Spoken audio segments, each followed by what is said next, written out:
mirichonga makaro akawanda.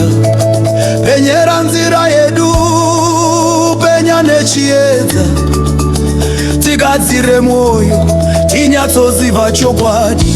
Takapinda murima makore akapisa, tinovada iwe ngirozi mutsviri wedu. Bata bata maoko edu, usati usiye tiri toga.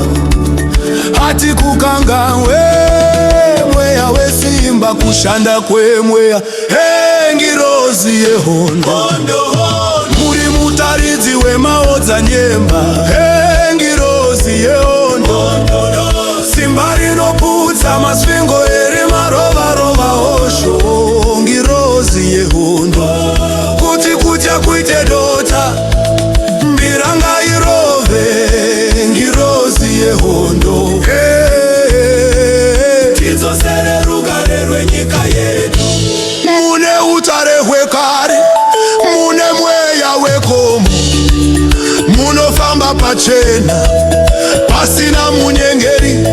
Tiri kutevera tsoka tsoka dzemadzitateguru, kuti munda wedu ureme zvibereko. Ngirozi ngirozi tinovimbisa kuvimbika, musati pefoshwa tinongotsvaga rubatsiro.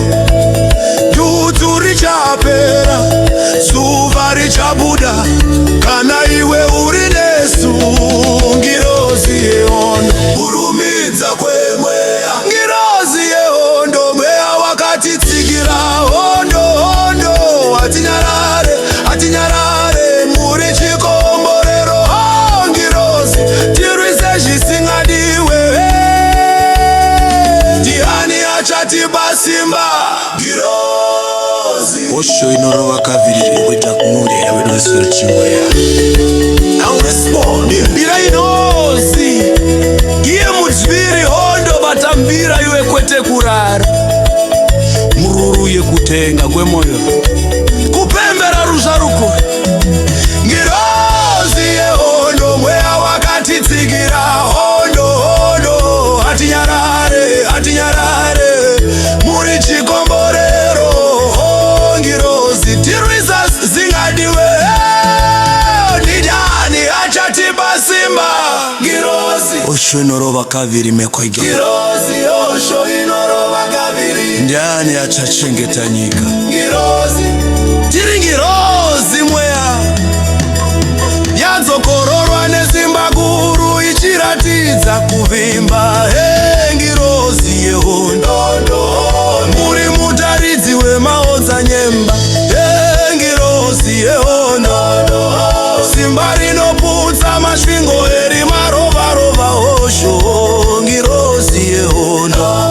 Kuti kutya kuite dota, mbira ngairove ngirozi yehondo.